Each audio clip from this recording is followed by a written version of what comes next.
살아계신 하나님 아버지, 오늘 이 금요일 밤에도 우리 사랑하는 반석의 가족들, 하나님이 기뻐하시는 예배자로 부르셔서 은혜의 보좌 앞에 담대히 나아갈 수 있도록 은혜 주신 것을 감사합니다. 명절 연휴 기간 동안에 각 가정과 가문과 후대의 현장에서 그리스도의 언약을 붙잡고 빛을 비추는 파수꾼의 사명 감당케 하신 것 감사합니다. 명절 이후에도 지속적으로 가정과 가문과 후대에게 복음의 역사, 빛의 역사 있게 하셔서 가문과 후대가 복음으로 살아나고 치유되어지고 회복되어지는 놀라운 역사가 시작되도록 하나님 인도하여 주옵소서. 이 밤에도 우리 모든 반석의 가족들이 언약을 붙잡고 하나님 주신 놀라운 치유의 은혜 속으로 깊이 들어가게 하셔서 우리 안에 있는 모든 잘못된 망대, 틀린 망대, 사탄과 흑암의 망대들이 무너지게 하시고 오직 여호와 하나님의 망대가 우리 안에 굳건히 세워져서 나 한 사람을 통해서 가정과 후대와 현장과 지역과 237과 전 세계 살리는 새로운 응답의 문이 열려지도록 성령으로 이 시간 충만하게 역사하여 주옵소서. 예수 그리스도의 이름으로 기도드리옵나이다. 아멘. 네, 우리 하나님 말씀 보겠습니다. 우리 구약 성경 예레미야 30장 17절 우리 한 절 말씀입니다. 예레미야 30장 17절 한 절 말씀. 구약 성경 1099페이지, 제가 가진 성경은 1099페이지입니다. 예레미야 30장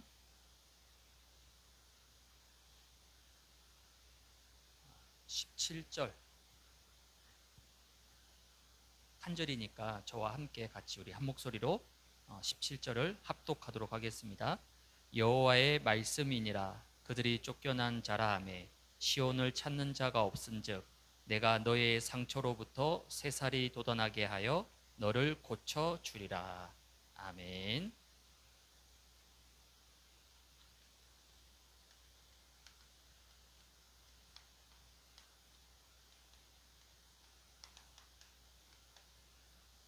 네, 금요 예배는 우리가 치유에 집중하는 시간입니다.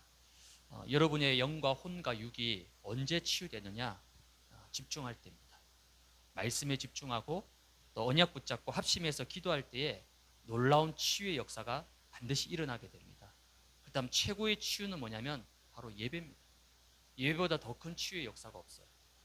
오늘 하나님께서 주시는 치유의 은혜를 깊이 누리는 그런 응답의 밤이 되기를 주님의 이름으로 축복을 드립니다.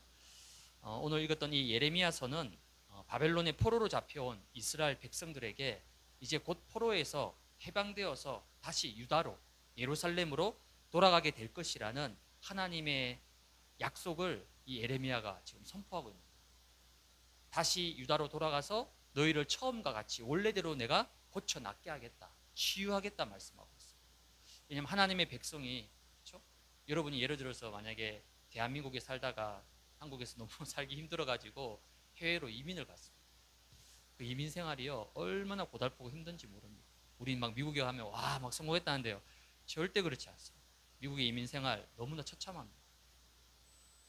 먼 나라에 가서 생판 모르는 사람들에게서 차별받으면서 얼마나 눈물과 피땀 흘리겠습니까? 근데 오늘 이 이스라엘 백성들은 이민이 아니라 포로로 끌려갔어요. 그것도 불신자 나라에, 불신자 나라의 포로로 가서 우상과 흑암이 가득한 그 바벨론 땅에서 40년 동안 얼마나 많은 고통과 상처를 입었겠습니까? 그걸 하나님이 다 아시고 이제 너희를 해방시켜 다시 돌아가게 하겠다. 다시 예루살렘으로 돌아오면 내가 너희를 처음과 같이 회복시켜 줄 것이다. 이 예레미야 선지자가 그 말씀을 계속해서 지금 선포하고 있는 거예요. 그다음 오늘 우리 금요 치유 예배가 실제 치유입니다. 우리가 치유하기 전에 먼저 확인할 부분이 있어요. 특별히 우리의 생각 속에 굉장히 많은 상처가 뿌리 내려져 있습니다. 상처는 여러분의 생각을 공격합니다. 어떻게 공격하느냐? 여러분의 생각을 굉장히 이렇게 한쪽으로만 치우치도록, 그래서 굉장히 예민하고 날카로워지게 만들어요. 원래 그런 성격이 아닌데 계속 상처를 받다 보면요, 그래서 미국의 이민자들도 만나면요 다 전부 다 자기 방어적입니다. 왜? 워낙 많이 사기를 당하고 워낙 많이 공격을 받다 보니까 마음을 안 열어요. 왜? 너무 당한 게 많다는 거죠. 이만큼 생각이 어떻게 됩니까? 좁아지고 갇히게 되는 거예요. 대부분 다 나 상처받았어 라고 겉으로 말하는 사람은 아무도 없습니다. 근데 이미 생각 속에 상처가 박혀 있어요. 그러면 이 상처가 나중에는 마음에도 영향을 미칩니다. 이 마음이 어떻게 됐느냐? 나중심. 즉 이게 기준이 되는 거예요. 기준. 나중심이에요. 모든 게. 내가 상처받은 것도 나 기준이죠. 내가 중심되어 있으니까. 여기에 안 맞으면, 그러니까 나라고 하는 것에 맞지 않으면 수용을 못하는 거예요. 우리 젊은 친구들도 그렇고요. 이렇게 대화를 해보면 수용을 못해요. 이게 성격의 문제가 아니라 뭔가 자기가 가지고 있는 거기 딱 고착되어 있기 때문에 거기에 안 맞으면 틀렸다고 생각합니다. 틀린 게 아닌데, 그렇죠? 다른 거잖아요, 그렇죠? 어떻게 사람의 생각과 마음이 다 똑같겠습니까? 내 마음하고 똑같은 사람은 이 지구상에 한 명도 없습니다. 다 달라요, 마음이. 근데 나라고 하는 이 기준이 딱 서 있게 되면 여기에 맞지 않으면 수용이 안 돼요. 모든 게 자기 틀과 기준 안에 딱 들어와 있어야 되는 거예요. 그러면 문제와 사건 속에서 마음이 늘 온탕과 냉탕을 왔다 갔다 하면서 늘 마음이 부딪히게 되는 거예요. 여러분, 아무리 강한 사람도 마음이 자꾸 부딪히게 되면 어떻게 됩니까? 마음이 병들게 됩니다. 지금 이 시대는요, 마음이 병든 자가 너무 많아요. 이렇게 말이 굉장히 조심스러운 거예요. 왜? 잘못 말하면 상처받아 버려요. 마음에 큰 상처를 입습니다. 그러면 그 삶이 어떻게 되죠? 그 삶에 여유가 없어요. 늘 조급하고 불안하고 답답합니다. 왜 그렇죠? 생각 속에 이 상처가 딱 박혀 있어요. 마음이 온전히 나 중심으로 딱 묶여 있습니다. 그러니까 삶에 당연히 여유가 없죠. 늘 답답하고 불안합니다. 이런 삶이 반복되면 드디어 육신 가운데도 병이 찾아옵니다. 마음의 병뿐만 아니라 육신에도 이게 이제 드러나는 거예요. 그러니까 육신의 질병은 뭐냐면요, 드러난 결과입니다. 어느 날 갑자기 병이 찾아온 게 아니에요. 이 병이 생기기 전에 이미 생각과 마음이 병들어 있었던 거예요. 그게 이제 몸으로 반응하는 거예요. 몸으로 나타나는 겁니다. 왜냐? 인간은 영과 육이 하나로 연결되어 있어요. 그래서 여러분, 생각과 마음이 늘 부딪히고 힘들면 결국 몸이 감당이 안 되는 거죠. 제가 이전 교회에 있을 때요, 사역을 엄청 잘하는 평신도 한 분이 계셨어요. 이분은 진짜 평신도인데도 거의 뭐 모든 교육자가 인정할 만큼, 거의 뭐 전사님 해도 될 만큼, 그 전사님들도 막 약간 컴플렉스를 느낄 정도로 사역을 엄청 잘하는 분이에요. 저도 저하고 2년 정도 같이 사역했거든요. 근데 이분이 늘 특징이 뭐냐면 늘 예민해요. 어느 정도로 예민하냐? 주변 성도들하고 계속 부딪히는 거예요. 사역은 너무 잘하는 거예요. 거의 뭐 지역 교구 사역을 뭐 도맡아서 할 정도로. 근데 주변 성도들하고 계속 부딪히는 거예요. 그래서 이분이 365일 중에 한 360일 정도를 계속 위경련, 위염 이걸 달고 사는 거예요. 그럴 수밖에 없죠. 왜? 이 부분에 있어서 이미 계속 당한단 말이에요. 그러면 질병은 찾아올 수밖에 없는 거예요. 그러면 정신, 그 사람의 영혼 어떻게 될까요? 결국 황폐해지는 거예요. 황폐죠.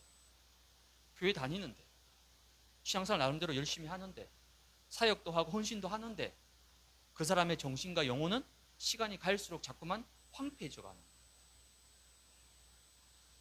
이 모든 것을 사람의 힘으로, 세상의 방법으로 어떻게 우리가 치유할 수 있겠어요? 그래서 하나님이 약속하신 거예요. 오늘 예레미야 30장 17절에 내가 너의 상처에 새살이 돋아나게 하고 내가 너를 고쳐주겠다. 사람이 할 수 있는 게 아니에요. 물론 사람이 도움이 될 수 있고 위로도 할 수 있고 그 마음을 헤아려 줄 수는 있습니다. 그건 한계가 있어. 근원적인 치유와 회복은 하나님이 내가 너의 상처를 고쳐주겠다. 내가 너의 상처에 새살이 돋아나도록 하겠다. 하나님이 하시겠다는 거죠. 오늘 이 밤에 하나님의 치유하심을 언약으로 붙잡는 그런 치유의 밤이 되기를 주님의 이름으로 축복을 드립니다. 그러면 실제 치유, 오늘 실제입니다. 그럼 첫 번째는 뭘 실제로 치유해야 되느냐? 육신 치유. 고린도전서 3장 16절에 보니까 너희가 뭐라고요? 하나님의 성전이다. 우리 몸이 하나님의 성전이라는 거예요.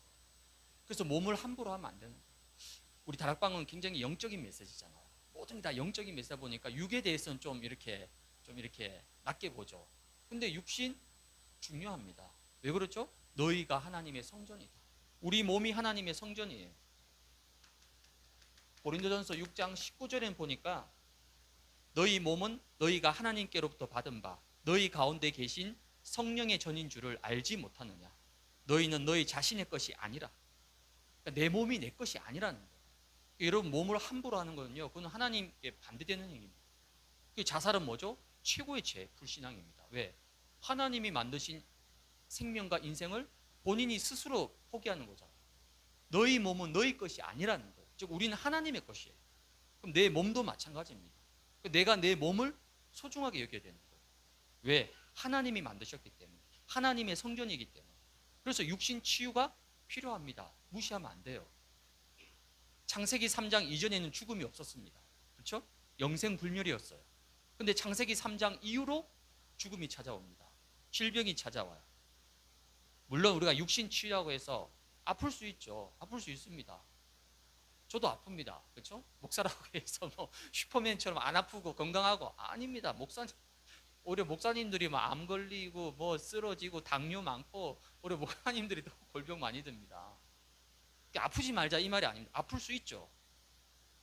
어차피 생로병사잖아. 그렇죠? 창세기 3장의 결과물이 뭐죠? 생로병사입니다. 창세기 2장까지는 영원히 영생불멸이었어요. 근데 창세기 3장을 기점으로 우리 인생이 생로병사로 바뀌어버렸어요. 태어나고 늙고 병들고 죽는 거예요. 그게 창세기 3장의 결과물입니다. 근데 1년 365일 늘 아프다. 평생을 질병에 고통받는다. 물론 우리가 죽으면 천국 가니까 사실 이 몸뚱아리는 별 의미 없습니다. 그렇지만 이 땅을 사는 동안에 하나님의 일과 영적 축복을 많이 놓치고 살아가게 됩니다. 그래서 육신 치유가 필요하다는 거예요. 그럼 육신 치유 가장 기본적인 부분부터 음식. 다들 뭐 건강에 얼마나 관심이 많습니까? 저도 아내랑 그 맨발 걷기 하러 가보면요, 1시간 내내 듣는 소리가 그냥 건강에 이게 좋다 저게 좋다 이거 했는데 너무 좋다 뭐 파스, 예전에 파스가 또 유행, 권사님들 사이에 파스가 유행, 일본에서 사온 그 파스 붙이면 뭐 통증이 사라지고부터 시작해서 뭐 전 세계 좋은 방법들은 다 교회 소문으로 다 들어옵니다. 그렇죠? 그만큼 건강에 관심이 많다는 거죠. 또 뭐 건강식에 대해서는 여러분들이 더 잘 알고 있습니다. 그래서 이거는 뭐 하면 되냐면 실천만 하시면 돼요. 여러분 내 몸에 뭐가 좋고 뭐가 나쁘다는 걸 다 알고 계십니다. 그렇죠? 그거를 실천만 하면 되는 거예요. 특별히 이제 우리나라 그 3대 기획사 중에 연예 그 기획사 중 엔터테인먼트 중에서 JYP라고 있습니다. 거기 이제 박진영이라는 사람이 그 대표잖아요. 이분이 그 TV 나와가지고 인터뷰하면서 뭐라 얘기했냐면요. 그게 참 제 마음에 와닿더라고요. 무엇을 먹을까? 사람은 여기에 관심이 많잖아요. 무엇을 먹을까가 중요한 게 아니다. 더 중요한 건 뭐냐? 무엇을 먹지 말아야 될까? 이게 더 중요하다는 거예요.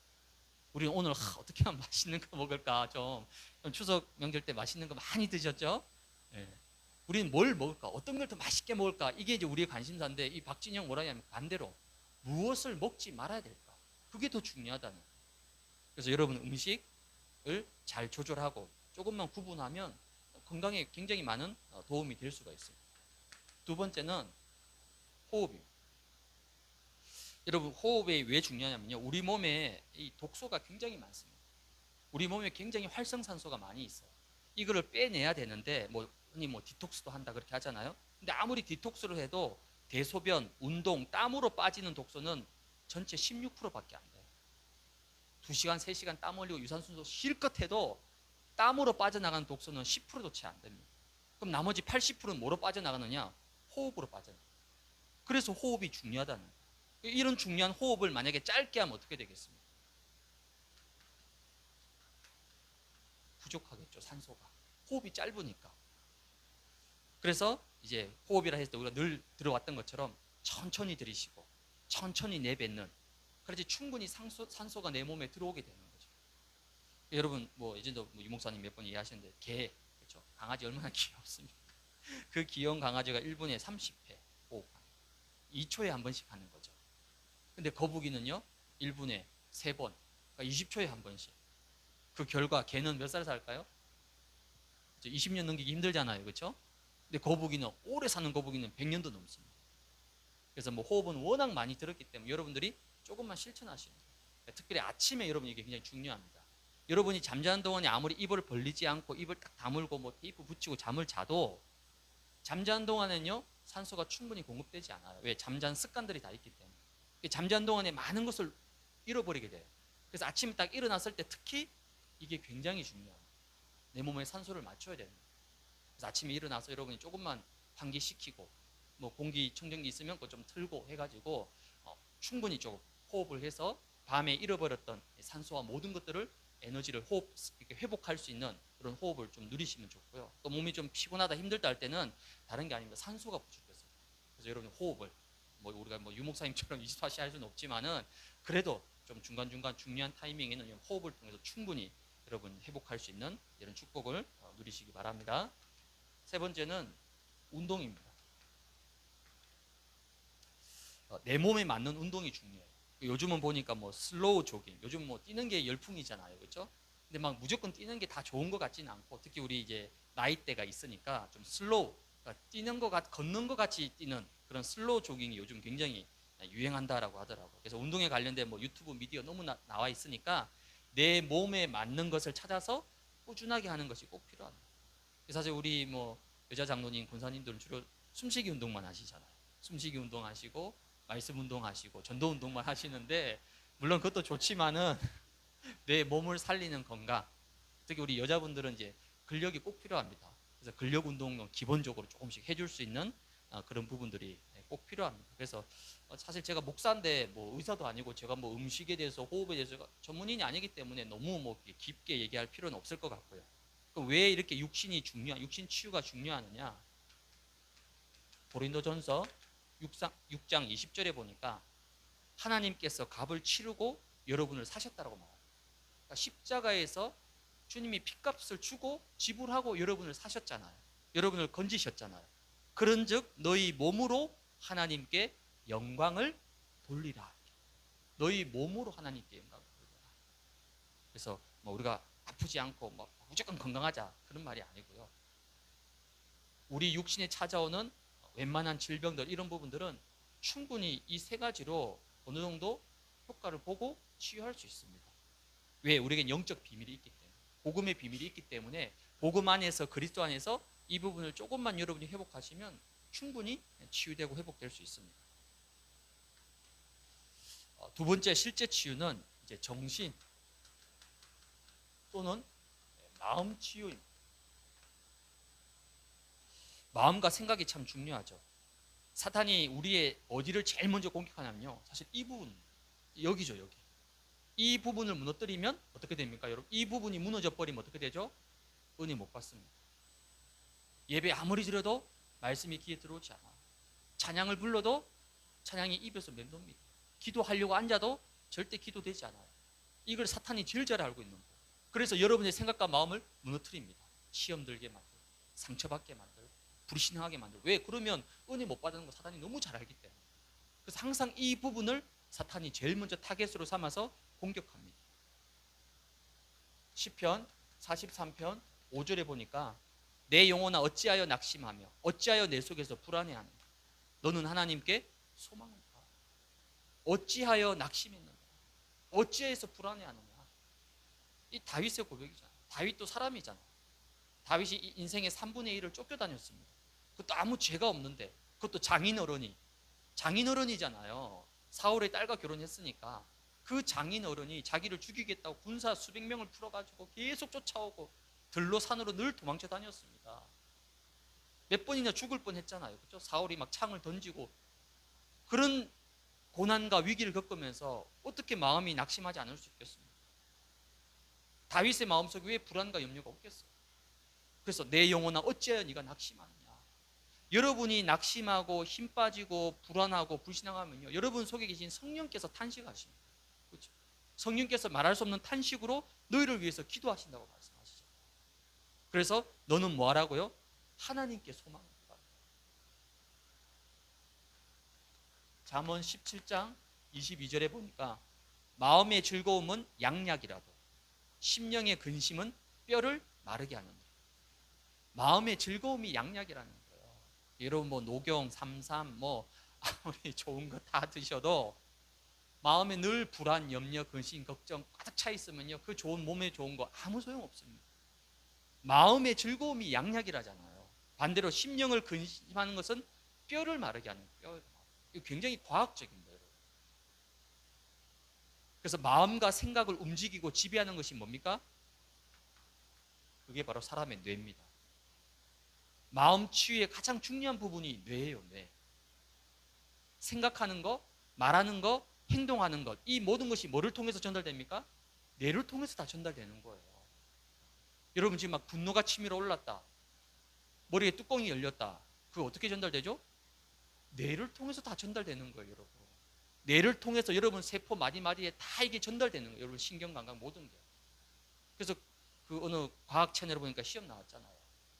고양이 한 마리를 가둬가지고요, 바늘로 한 일주일 동안 계속 찔러댔어요.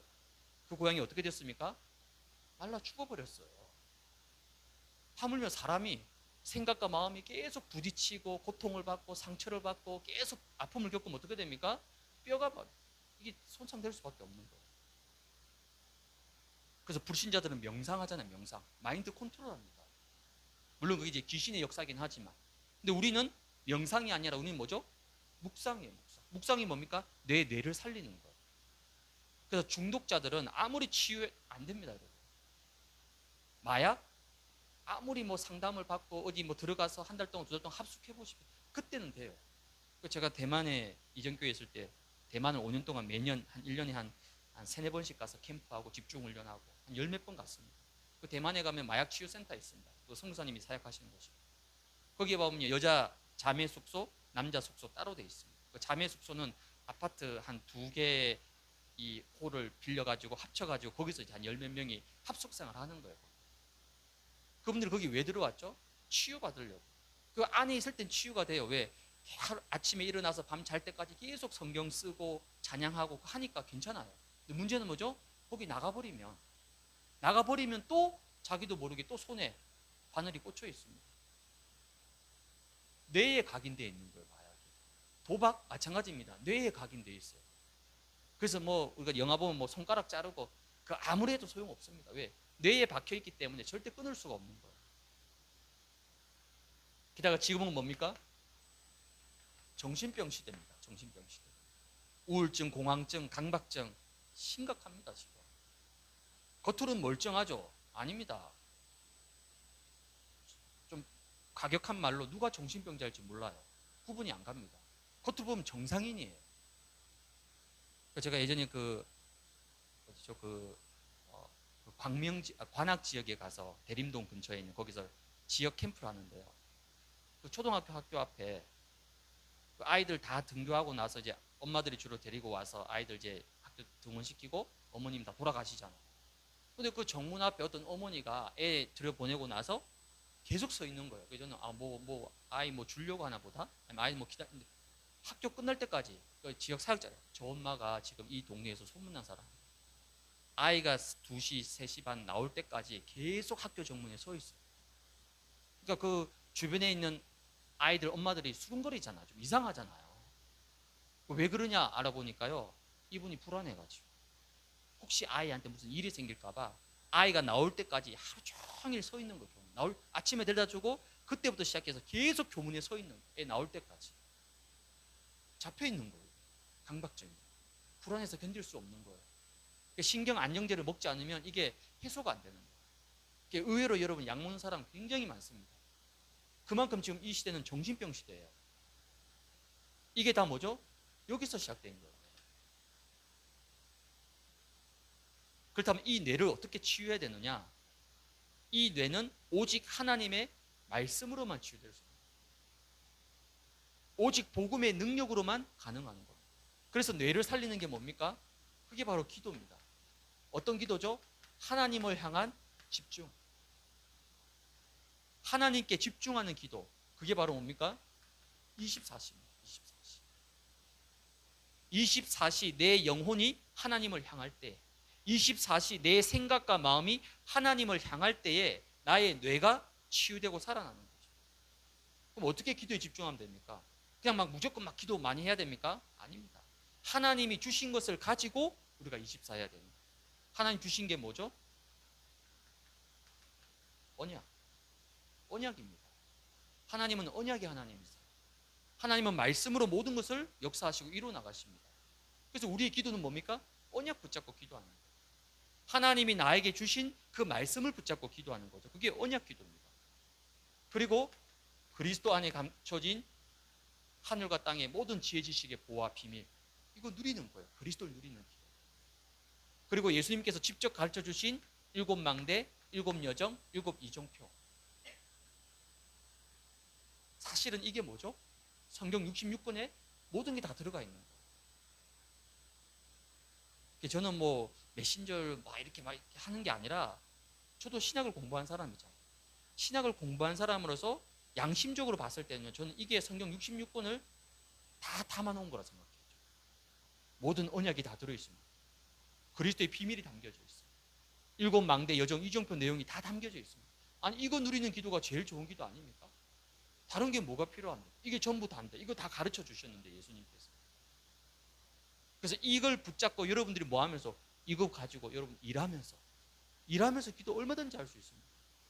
우리 임창선 장로님이 운전하시면서 이 언약 붙잡고, 망대 붙잡고 운전하시면서 기도하신다고 그때 보름하시고, 제가 그때 아, 그렇지. 예전에는 이 비밀 모를 때는요, 일 따로 기도 따로잖아요. 생활 따로 기도 따로예요. 다 따로따로 분리되어 있습니다. 그러면 절대 24시는 할 수 없어요. 근데 24는 뭐냐면, 내 생활을 정상적으로 다 하면서, 일하면서, 왔다 갔다 하면서, 사람 만나면서, 심지어 대화하면서, 길을 걸어가면서 얼마든지 다 할 수 있습니다. 24시. 요셉이 이거 했잖아요. 아니, 노예 생활하면서 어떻게 기도할 수 있겠습니까? 노예가 무슨 시간이 주어지겠습니까?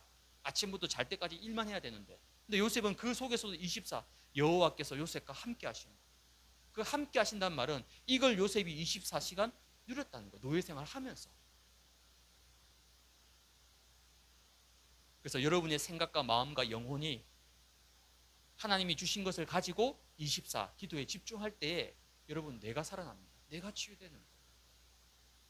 요즘 유목사님이 자꾸 막 50세 이상 넘으면 뇌세포가 죽어간다고. 저는 그때 아이고, 난 아직 뭐 올해까지는 괜찮겠구나. 근데 요즘 가끔씩 뭐 하냐면요, 자꾸 깜빡깜빡 잊어버리는 거예요. 아내가 교회 갈 때 가라고 막 밥이랑 반찬 다 싸줬어요. 그 가방을 들고 와야 되잖아. 제가 어느 날 교회 왔는데 도시락이 없어. 문 나갈 문에 두는데도 그걸 내가 잊어버리고 깜빡하고 가버리는 거예요. 그러니까 제가 너무 충격받은 거예요. 제가 20대라면요, 그 상상을 할 수 없는 거예요. 제가 굉장히 계획적이고 철저한 사람이거든요. 그런 일을 까먹는다는 일은 내 생에 있을 수가 없는 일이에요. 근데 그게 아무 의미가 없어. 아, 진짜 내 세포가 죽어가고 있구나. 너무 서글프기도 하고 속상하기도 하고. 아, 그래서 더 호흡에 집중하고 더 기도에 집중하면서 나의 뇌를 살려야 되겠다. 제가 기도할 때마다 나의 생각, 마음, 영혼, 잠재의식, 무의식, 나의 뇌 속 깊은 곳에 성삼위 하나님의 영으로, 보좌의 능력으로, 시공간 초월로 하나님 역사하여 주옵소서. 뇌를 살려야 된다니까요. 그래서 모세가 죽을 때까지 눈이 흐리지 않고 기력이 쇠하지 않았다. 기력이 쇠하지 않았다는 거예요. 이 뇌가 살아서 이게 육신적으로만 가능하겠습니까? 영적인 힘이 임하니까 뇌가 살아나고 치유되는 거예요. 이런 기도 24 집중할 수 있는 이런 은혜를 여러분 회복하시기 바랍니다. 그러면 어떻게 되죠? 우리의 생각과 마음속에 있는 이 상처가 이젠 더 이상 상처가 아니라 뭐가 됩니까? 발판이 되는 거예요. 발판이 되면 그때부터 이 상처가 더 이상 뭐가 됩니까? 감사가 되는 거예요. 빌립보서 4장 6절 7절에 아무것도 염려하지 말고 모든 일에 기도와 간구로 너희 구할 것을 뭐 하라고요? 감사함으로 하는 거예요. 감사함으로. 나의 과거를 돌아봤을 때, 복음 몰랐을 때면 그 과거 때문에 원망하고 불평하고, 나는 왜 이런 집에 태어났을까? 나는 왜 저런 사람을 만났을까?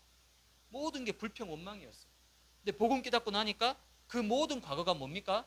오늘날 하나님이 나를 있게 만들었고, 그 과거가 없었더라면 내가 이 복음 안에 있겠습니까? 그 과거의 아픔과 실패가 없었더라면 내가 진짜 이 언약의 대열 속에 있겠습니까? 그렇다면 이 과거 상처 발판이라는 거예요. 복음 안에 들어오는 순간 모든 과거의 상처 실패는요 다 발판입니다. 절대 재앙 저주가 아니에요. 복음 모를 땐 재앙과 저주죠. 하지만 복음을 알고 나면 그게 재앙 저주가 아니라 너희를 향한 미래와 희망을 주는 거라 말씀하시잖아요. 예레미야서. 모든 상처가 발판이 되고 감사가 고백되어지는 이런 놀라운 축복을 여러분 누리게 됩니다. 그래서 여러분 날마다 24 망대 여정 이정 붙잡고 언약과 그리스도의 비밀을 누리는 이 24 기도로 여러분 정신, 마음, 생각 모든 것을 치유하고 살리는 이런 은혜를 여러분 누리시기 바랍니다. 그렇다면 우리가 1번, 2번 합치면 결국은 뭐죠? 3번이 영적 치유를 얘기하는 거예요. 치료는 고치는 거죠.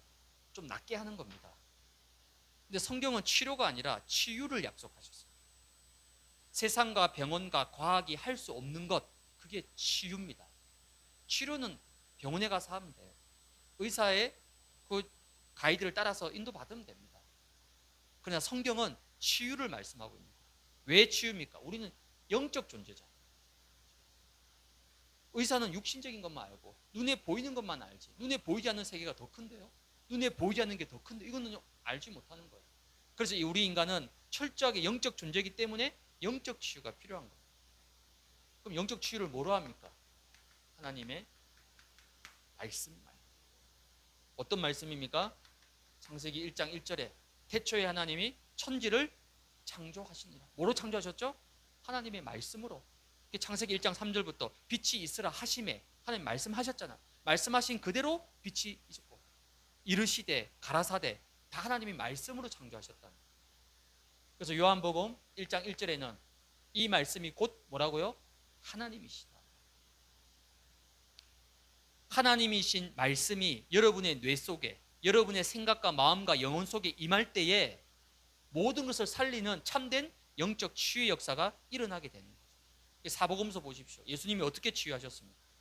말씀으로 다 치유하셨어요. 그렇죠? 혈류증 앓는 여자 말씀으로 말씀하시니까 다 치유되고 살아난 거예요. 이 말씀이 나에게 능력으로 임할 때 이때 영적 치유가 일어나는 겁니다. 어떤 능력입니까? 마태복음 8장 8절 우리 저번에 주일날 강단 말씀에서 한번 다루었죠. 백부장의 믿음의 고백입니다. 다만 말씀만 하옵소서. 그러면 내 하인이 나을 겁니다. 예수님께서 직접 우리 집에 오실 필요 없습니다. 우리 집에 안 오셔도 돼요. 말씀만 해주십시오. 말씀만 하면 내 하인이 나을 것이다. 이 말씀을 붙잡고 백부장이 집에 돌아갔는데 가보니까 어떻게 되어 있죠? 그 하인이 나아 있었습니다. 언제 나왔죠? 이 백부장이 예수님의 말씀을 믿음으로 붙잡는 그 시간에 시공간을 초월해서 그 중풍병 하인이 나아버린 거예요. 이게 말씀의 능력입니다. 히브리서 4장 12절에 보니까 하나님의 말씀은 살았고 활력이 있어요. 좌우의 날선 어떤 검보다도 예리해서 우리의 혼과 영과 관절과 골수를 뭐 한다고요? 찔러 쪼갠다. 그래서 혼수 상태에 빠져 있는 그 뭐 반식물 인간이죠. 반식물 인간. 병원에서는 안 된다고 빨리 이제 포기하고 이렇게 해야 되는데 가족들이 그걸 포기할 수 있습니까? 의사는 포기해도요. 가족은 포기하기 힘듭니다. 이 사모님이 그 목사님을 붙잡고요. 매일 가서 뭐 했느냐? 성경 구절 읽어줬어요. 성경 구절. 창세부터 시작해서 중요한 우리 치유의 말씀들 그걸 계속 읽어준 거예요. 아니 혼수 상태인데 의식이 없는데 그건 세상 의사의 말이에요. 그 영은 살아있단 말이에요. 안 죽었으니까. 그 영이 그 말씀을 들은 거예요. 어느 날 기적적으로 깨어났습니다. 뭐죠? 하나님의 말씀은 살아있다는 거예요.